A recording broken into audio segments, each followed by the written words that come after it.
All right, here we are. I mean, anytime the mic, if you didn't put your mic on in the radio station, you know, one mic is picking up everyone in the room, you know. Yeah, yeah. And that's a mic that's designed. Yeah, that's what I remember being on Jake Cherry's with had the special mic with the film. You had to be like right up to him. Right. Well, right, but I'm saying even that mic, one of those is picking up everyone in the room and someone out in the hall. Perfectly audible. I gotta step lively on this. This is like, You want to hold the glass or anything? I don't want to get it on me. No. Or the drums, depending on what that does. Alright, no decanting necessary. So, we'll wait. It will. I can see it's filling the neck. Oh, I see. Or if I but the thing is, it's alive. So once I tilt it, now all that sediment, there's still some live yeast in the sediment, you get mixed, and then you get like this second thing. So watch this. Take a hit on it, and then sometimes it comes up and overflows. Just that agitation. But this one's behaving. Okay. Good enough. False alarm. Of course, the one I opened it up in the day room for the gang, and it was like a frickin' geyser. It poured over all over Brothers shit. Like, oh, I forgot. Yeah, the residual smell of beer drives me nuts. It's comparable to cigarettes for me. It's not as bad. Oh yeah? Yeah, like Oh, beer. it's a good thing we're not in my basement because I was You're pouring, supposed to I have was beer there? bottling, and when you bottle, you're putting it. You got this tube with like a valve in the bottom, and you put it at the top of when you put it down to the bottom of the bottle, it opens the valve, and so it fills in from the bottom up, so you get less air. Right. But then you take it off, and there's like a few drips and drabs Yep. every bottle. So I filled up like a case and a half of bottles. I got a case and a half of drips and drabs on my floor. So probably that smell you don't like is what my basement smells like right now. I mean, it wouldn't bother me in your basement, but I know that's a smell I don't want to be stuck with. Someone gave me a great garment that they'd had in their apartment while they smoked cigarettes. No. I washed it a couple times. I just couldn't wear it. Couldn't get it out. You can't get cigarette out. Yeah.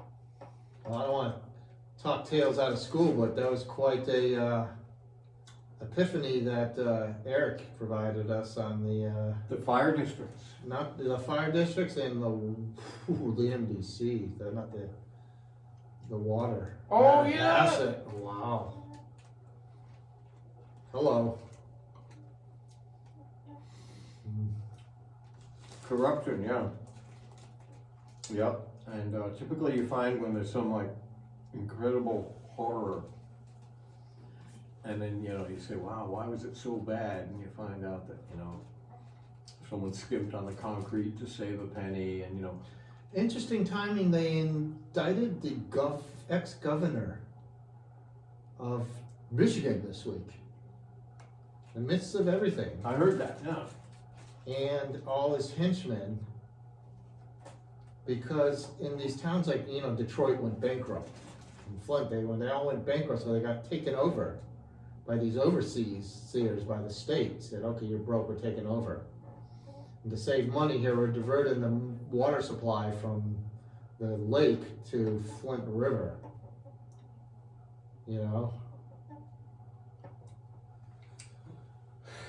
Anytime a river is named after something vaguely metallic, you probably don't want to drink from it. These kids got all kind of lead.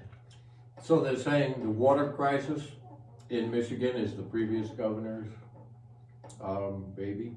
Yeah, and there's this special, I think it was on, I don't know if it was on NewsHour or where it was, I saw a documentary of it recently about how they had taken over all these municipalities, so they didn't have their elected officials were powerless to stop it. So there's complaints being made about this stuff, and the overseers from the state were like, yeah, we don't care. So there's a whole bunch of them facing charges now. Wow. Yeah, yeah. Gee, too bad the Wolverines couldn't have kidnapped that guy and beheaded him, huh? Yeah.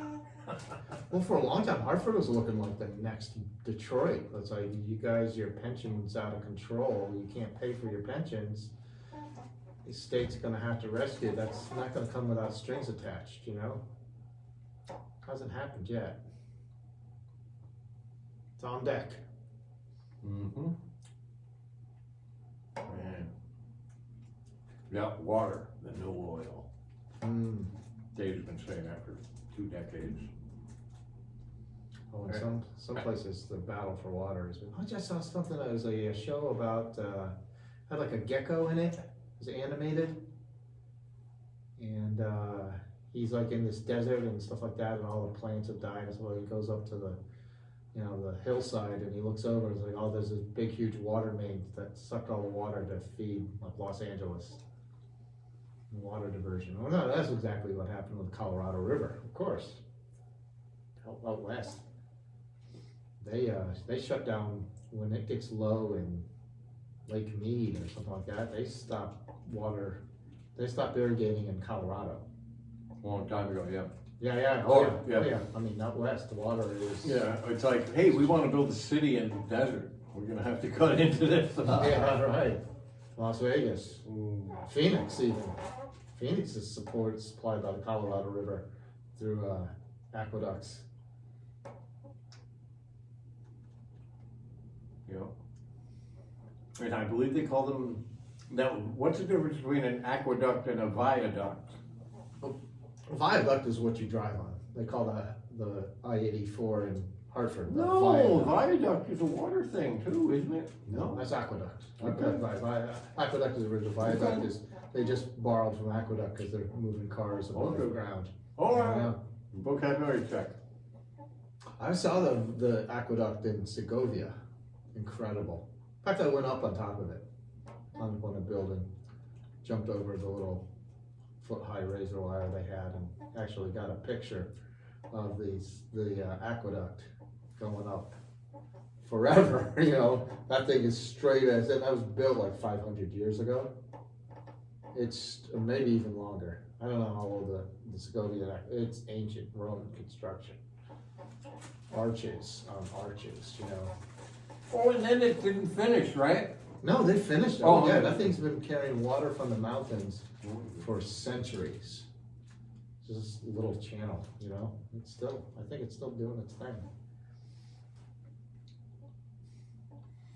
Yeah, in Arizona they have these above ground, they're like a V cut into the ground of concrete, and that's where the water flows, so they don't have to suffer underground pipes. I saw this thing in China where there's this arid thing, and they just went up with a bunch of shovels and picks and people, and they just it's like the rice paddy effect. How they build into the hillside these levels, steps. I guess, yeah. And so they did that, and within a few years, I mean, it wasn't long at all, the whole place became this lush green area for as far as the eye could see. They rejuvenated this entire thing by just manipulating the runoff, the storm runoff.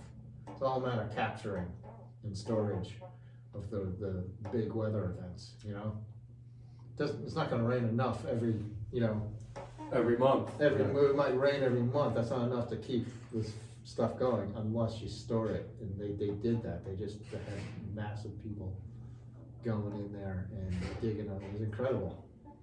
That could be the next thing. Forestry, that'd be a good thing to do. Oh, we're so screwed though. It's extraction. We've used more resources in the last, 100 years than previously in history. Yeah. Or we're running out.